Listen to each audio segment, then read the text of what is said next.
Everybody, Rich down here in the bunker for Prep U. I just want to do this quick video. It is coming on winter. Gosh, it's almost the middle of November here, and we've had some really nice weather so far this year. It hasn't been bad. This coming weekend, it's going to switch. We've been doing a lot of prep outside for your house for the winter. Some parts of the country have already done the stuff that I'm talking about, but other parts we're about to get very, very cold and possibly snowy and all that kind of good stuff. So we've done the basic stuff outside. We've got the pond already. We got everything cleaned up. There's actually a net over it right now, so the leaves don't go in it. Makes it an easier cleanup for the last cleanup at the end of November. Um, we've taken all the hoses in. We've turned off the quarter turns on our outside pickaxe, and pretty much the outside's good to go. Gutters are cleaned, downspout guards are in, and all that. Now comes your car. All right, you all know that no matter what kind of kit you have, either this, your car kit is in that, or it's in something like this that's easy to carry and store stuff. It's not summer anymore. All right, you've got to pull stuff out of it. You got to update it. You got to take a look at it. Check your snacks. Did you eat them all? Did you get hungry at the baseball game? Watching the kids play at the soccer game? You ate the snacks out of your emergency kit in your car? It happens. Everybody knows it. Did you steal one of the cans of water that you happen to have in there because you were thirsty and you didn't want to pay $6 for a can of water at one of the events that you went to?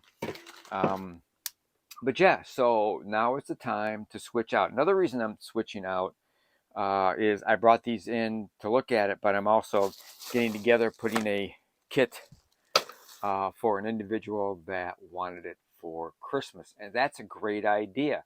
If you're a prepper and if you're like me, you got all kinds of stuff. You got all kinds of stuff laying around that you can use. You also have loved ones that maybe they just bought a car this year. Maybe they turned 16, maybe 21, maybe whatever, and they have a car.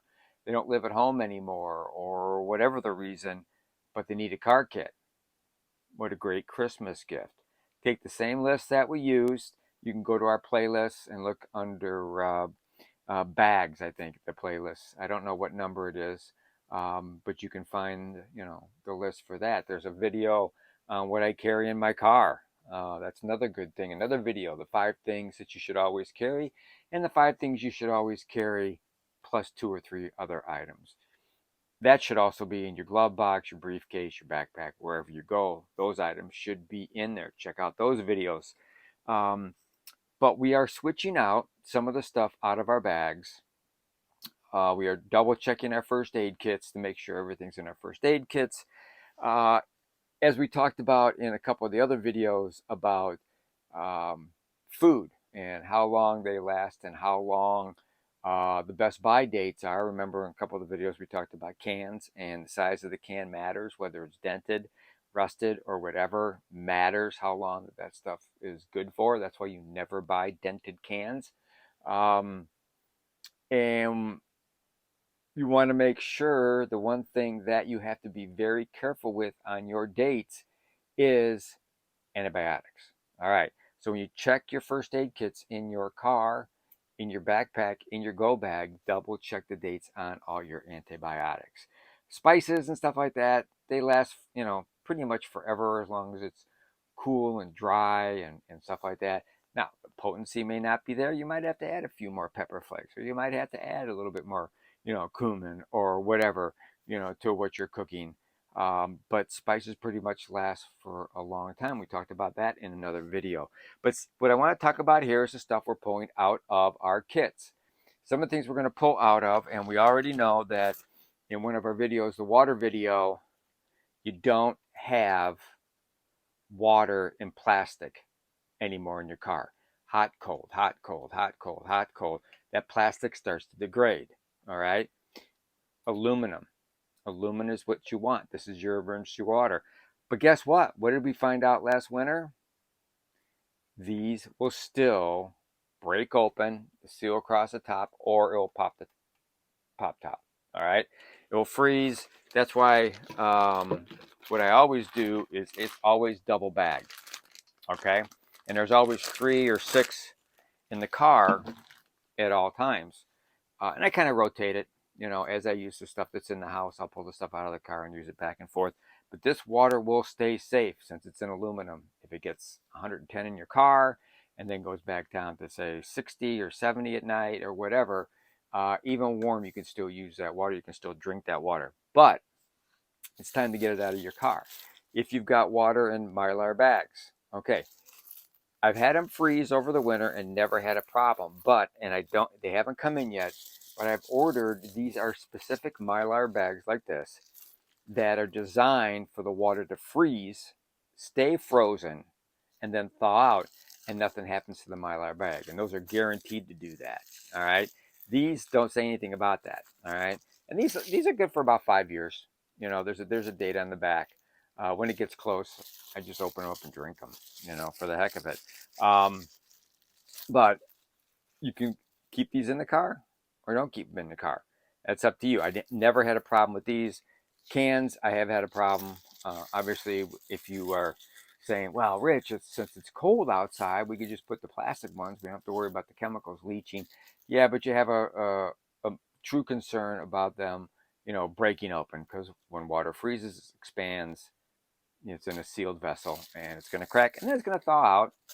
And your cars in the wintertime can get pretty hot, depending on the color of your car, color of your interior, and the temperature and how much direct sunlight it's getting and where it's at in the middle of a parking lot on blacktop that's absorbing all that heat. So you still have that issue.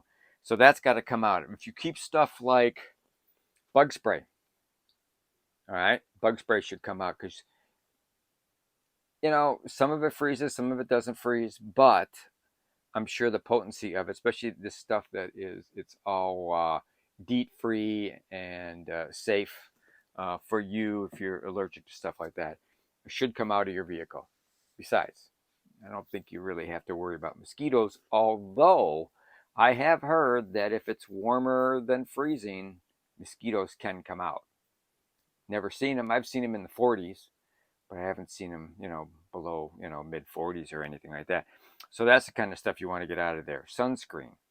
All right, maybe you want to pull out your sunscreen out of your vehicle. Also, as you pull that stuff out, what you're putting back in is just as important. Now you're going to want to be putting in some winter clothes, some boots, and some extra hats and gloves and outerwear and stuff like that. You're saying to me, sure, okay, Rich, why don't go anywhere? You know, I stay close to town. That's fine. Most of my driving around is mile and a half. But as you saw in one of the videos we were talking about cold weather and just walking a mile in really bad weather in the clothes you wear to the office. Do you really want to do that? You should always have something. You should always have an extra pair of something in the car.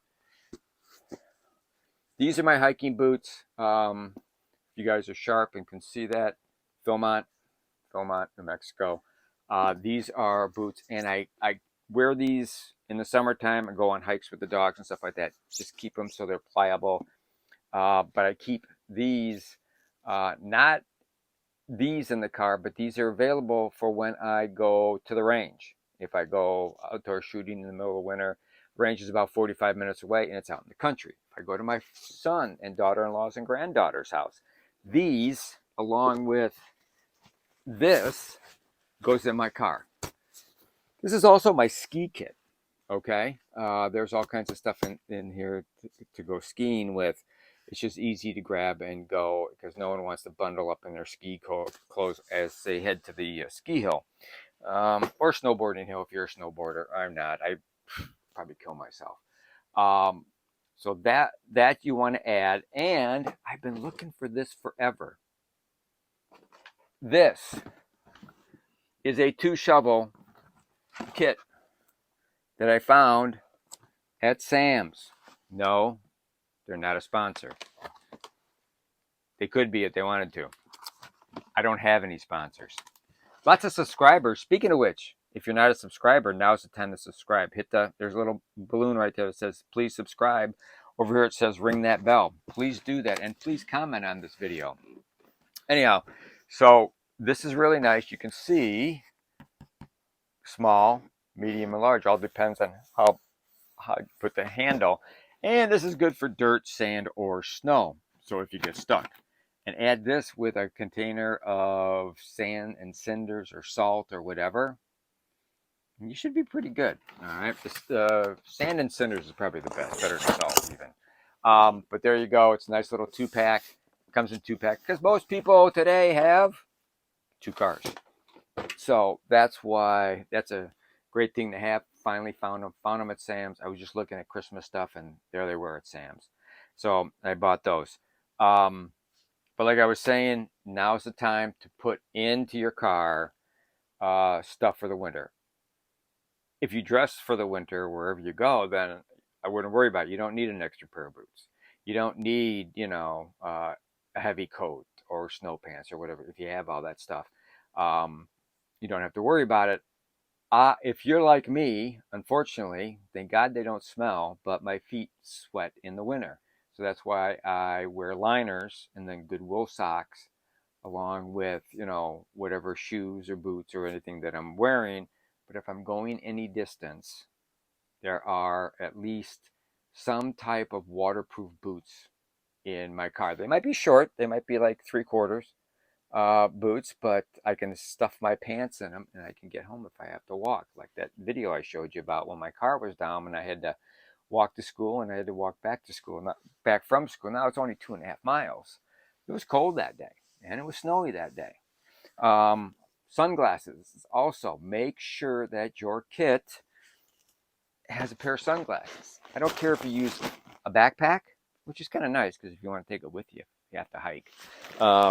Or if you've got this great little kit from Plano, again, not a sponsor, but could be, where it's got a top compartment, all right, where you can put some stuff that if you want to grab immediately, or it opens up and it's got a little shelf in here, then you can put the bigger stuff down in there, but you can find the contents that we have inside here. I'm not going to go over it in this video, but there is a what I carry in my car video, but we already talked about that.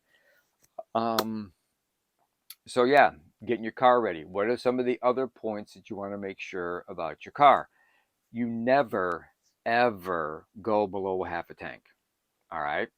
Because you don't know. What if you get stuck somewhere and you got to keep your car running until somebody can come get you because you forgot your extra clothes and your boots and it's snowing and blizzard and you can't walk anywhere, you can't see anything, and there's nobody for miles around.